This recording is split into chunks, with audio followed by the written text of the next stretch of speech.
Buenas! Bentornati in questo nuovo episodio. Oggi voglio parlarvi della figura dei ninja. Ho fatto diversi video dove parlo dei samurai, della storia dei samurai. Ho fatto anche un video che ha lasciato perplessi molti ragazzi che seguono il canale. Ho parlato delle imprese non proprio nobili che i samurai avrebbero compiuto nel loro cammino, e questo ha fatto abbastanza stupire qualcuno che magari invece pensava che il samurai fosse un personaggio senza macchia e senza paura.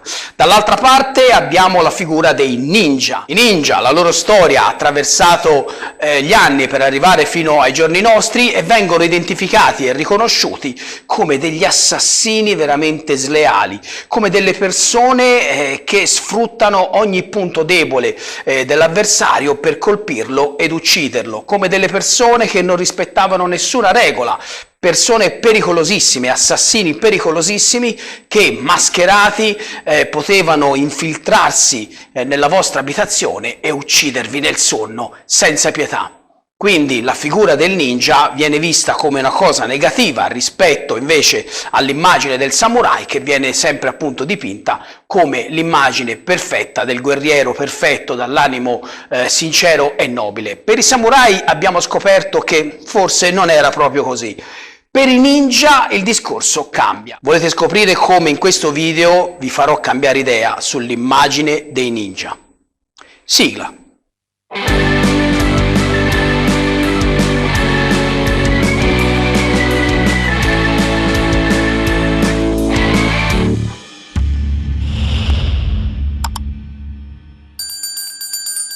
Bene ragazzi, bentornati sul mio canale. Io mi chiamo Lorenzo, sono un maestro di karate, kobudo e jiu-jitsu giapponese. Questo è il mio canale dove ogni venerdì potrai vedere un nuovo video senza mai essere interrotto dalla pubblicità. Il canale infatti non è monetizzato, non c'è bisogno di sottoscrivere nessun abbonamento, il canale è 100% gratuito, fatto da un amante delle arti marziali per tutti voi amanti delle arti marziali. Se volete aiutarmi a portare avanti questo progetto di parlare delle arti marziali nel modo più serio e degno che meritano, potete farlo semplicemente iscrivendovi al canale, attivate la campanellina, condividete i miei video, lasciate un like per farmi capire che i video che sto facendo vi piacciono, ma soprattutto lasciatemi un commento perché io leggo e rispondo a tutti i vostri commenti.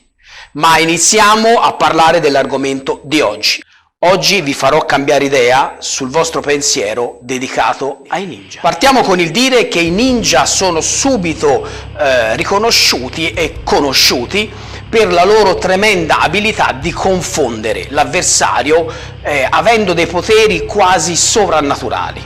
Leggende incredibili, i ninja potevano uccidere qualsiasi persona nel modo anche più scorretto possibile, l'importante era arrivare al risultato. Nessuno avrebbe mai scoperto l'identità di questi ninja, che avrebbero ricorso a qualsiasi tecnica, anche ad uccidersi e a sfigurarsi prima di essere catturati, perché non volevano che si risalisse a questa setta di guerrieri spietati che facevano della slealtà il loro punto fermo. Il ninja era pericoloso perché non osservava le regole. Ma iniziamo subito con quello che voglio dirvi per farvi cambiare idea. Intanto partiamo parlando della figura della kunoichi. Dal momento che alle donne non era permesso servire come samurai, diventare una ninja era un'opzione che dovevano considerare per tutte le donne combattenti.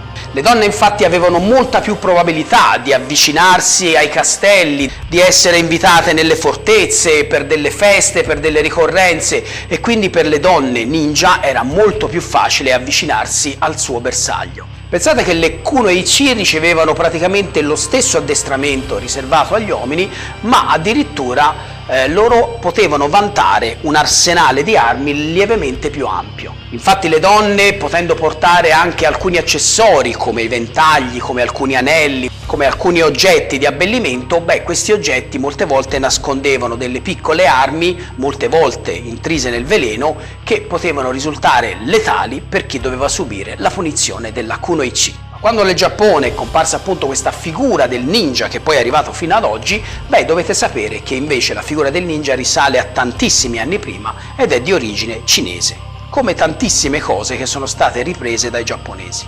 E per tantissimo tempo prima, ragazzi, intendo proprio più di 1000 anni, Uno dei fattori che ha contribuito a rendere il ninja affascinante e pericoloso allo stesso tempo è la presunta e misteriosa motivazione che ha portato tantissime persone a credere che i ninja avessero dei poteri sovrannaturali.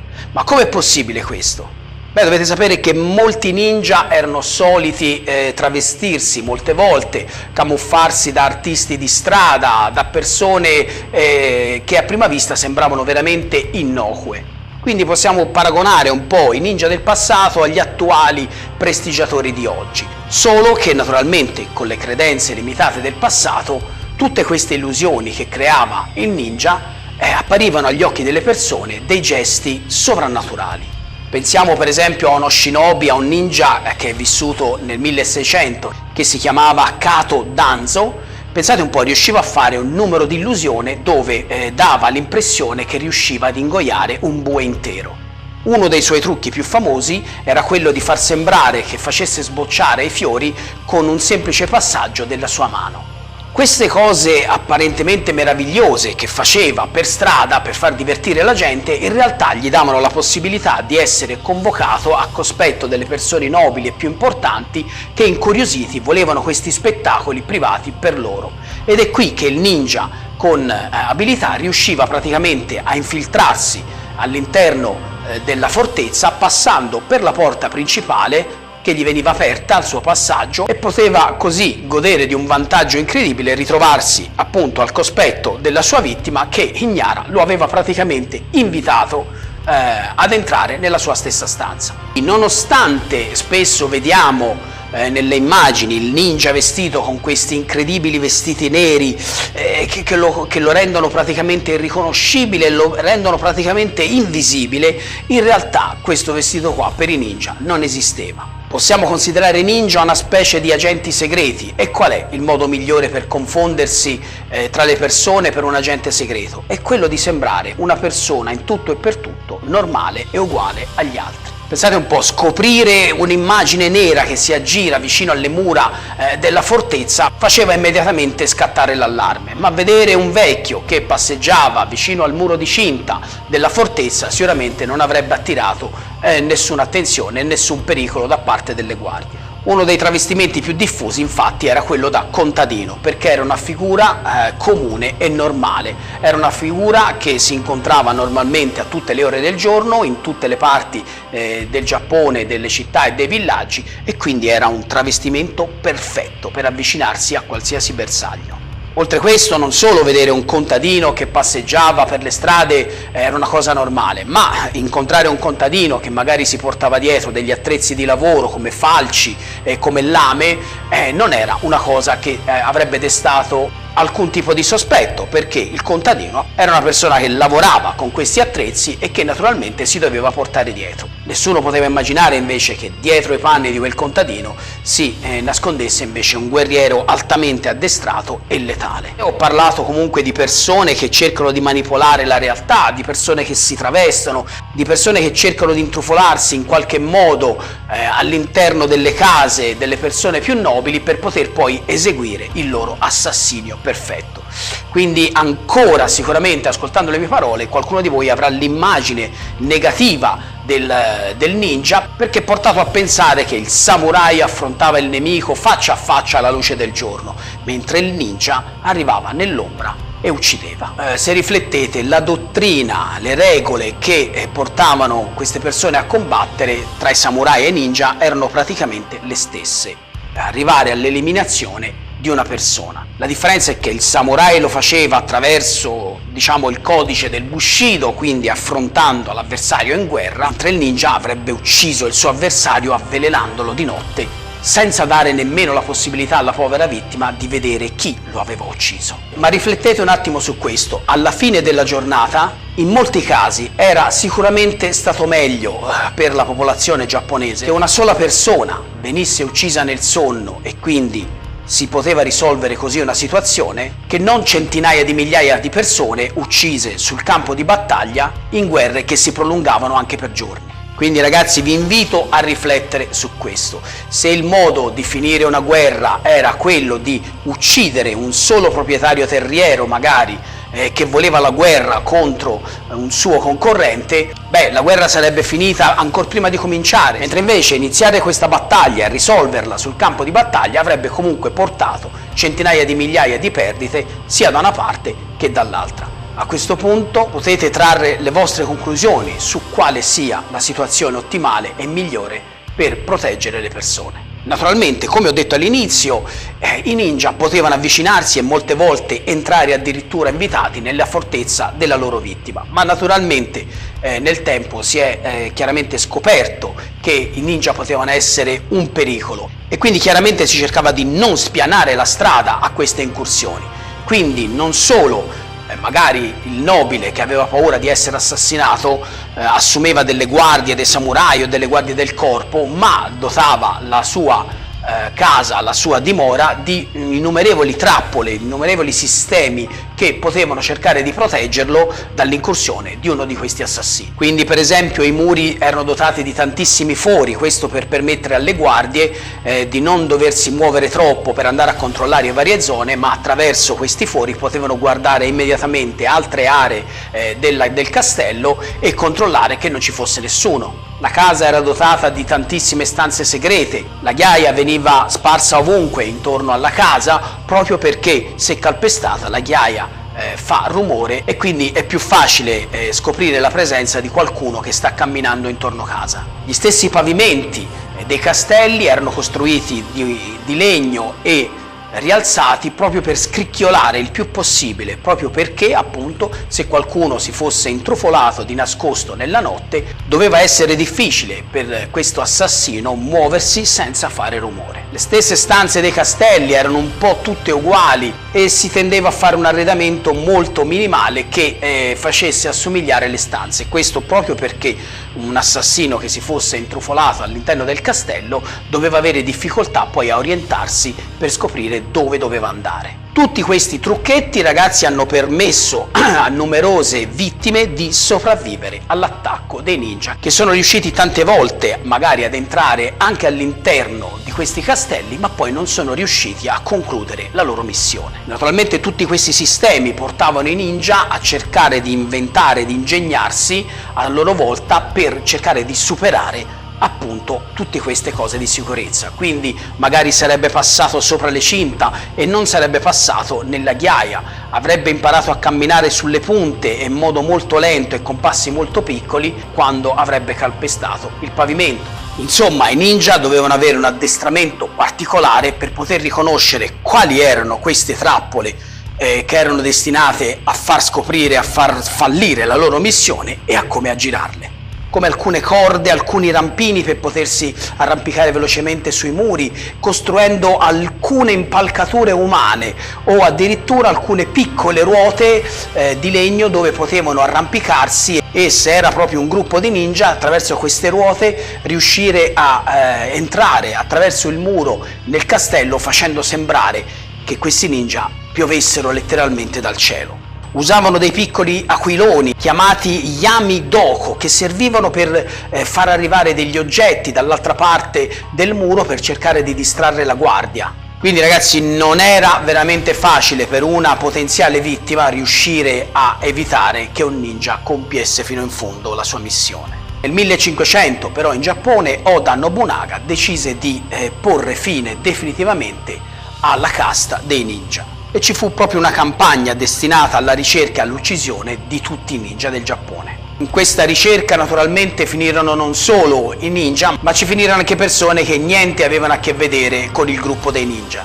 Quindi i buddisti, i cristiani, tantissimi stranieri finirono uccisi perché accusati di essere spie o di essere ninja. Il culmine di questa operazione ci fu nel 1581 e si verificò nella città di Iga, dove numerosi clan ninja vennero scoperti e praticamente furono tutti uccisi e torturati. Pensate che alcune persone furono addirittura bollite vive come punizione per quello che avevano fatto in passato. Ma adesso voglio darvi una piccola curiosità sul primo ninja documentato della storia del Giappone. Il primo ninja documentato della storia del Giappone era un ragazzino tredicenne e non aveva niente a che fare con operazioni governative o con contratti di guerra, e si chiamava Ino Kumawaka e aveva un obiettivo: uccidere una persona per motivi personali. Nel 1330 suo padre era stato condannato all'esilio e quindi era stato isolato sull'isola di Sado. Kumawaka pregò il governatore di risparmiare suo padre, ma la sua disperazione non fu accolta. Alla fine suo padre fu ucciso su quest'isola e Kumawaka si disperò molto. A questo punto fece la solenne promessa a se stesso di uccidere il governatore, che non aveva mostrato pietà per le sue preghiere e per il fatto di poter risparmiare suo padre. Ma per un ragazzino tredicenne non era certo facile intrufolarsi nell'abitazione ed uccidere addirittura un governatore che aveva addirittura l'abitudine di dormire con la luce accesa. Beh ragazzi, non ci crederete, ma attraverso un addestramento particolare questo ragazzino riuscì a intrufolarsi all'interno della struttura, a spegnere tutte le luci e a uccidere il suo obiettivo. Non riuscì però, dopo aver ucciso il suo bersaglio, il governatore non riuscì a non farsi scoprire dalle guardie che lo inseguirono. A questo punto aveva anche pianificato un modo preciso per riuscire a sfuggire alle guardie se per caso lo avessero individuato. Ed infatti riuscì a sfuggire e alla fine si rifugiò poi da alcuni monaci che lo presero in custodia. Ma vi voglio raccontare anche la storia più incredibile legata ai ninja, e la storia che vi racconto è quella che avvenne nel 1562, quando un condottiero, Tokugawa Ieyasu, aveva il compito di catturare il castello di Kaminojo. Doveva fare questa operazione perché alcuni membri della sua famiglia erano prigionieri all'interno di questo castello. Beh, pensate un po' che l'operazione durò praticamente 3 mesi, con un assedio al castello dove però non riuscì a fare breccia e non riuscì ad entrare. A questo punto decise di ricorrere ai ninja, una squadra di 80 ninja. I ninja si travestirono con le stesse uniformi dei loro nemici, così che non potevano essere riconosciuti. Si sono così introdotti all'interno del castello e hanno cominciato a creare scompiglio, aggredendo le guardie. Le guardie hanno cominciato a pensare che forse nell'aria era stato buttato qualcosa che magari facesse impazzire i loro amici e hanno cominciato così a uccidersi a vicenda. Alla fine praticamente l'intera guarnigione di soldati si autoannientò e loro riuscirono a prendere il castello e a liberare i personaggi in una sola notte. Beh ragazzi, concludendo questo piccolo viaggio che vi ho fatto fare nel mondo dei ninja, possiamo naturalmente trarre tantissime conclusioni. Erano periodi molto diversi da quelli di oggi, erano periodi molto particolari dove tante volte c'era appunto la necessità di usare l'assassinio per risolvere alcune situazioni. Ma qui vi voglio riportare appunto alla frase che ho detto all'incirca a metà video. Pensate un po', cosa era meglio? Affrontare gli avversari in battaglia, risolvere la situazione, magari la situazione, un diverbio tra 2 proprietari terrieri sul campo di battaglia, mietendo numerose vittime, o mandare un solo uomo nella notte che avrebbe risolto tutta la situazione nel giro di poche ore? Questo era il compito portato avanti dai ninja. Bene ragazzi, il video finisce qua, condividete questo video, fatemi sapere nei commenti che cosa ne pensate dei ninja e se sapevate alcuni dettagli che vi ho raccontato. Continuate a iscrivervi al canale, lasciate like, ma soprattutto, come ho detto, lasciate un commento perché io leggo e rispondo a tutti i vostri commenti. Ci vediamo al prossimo episodio. Domo arigato!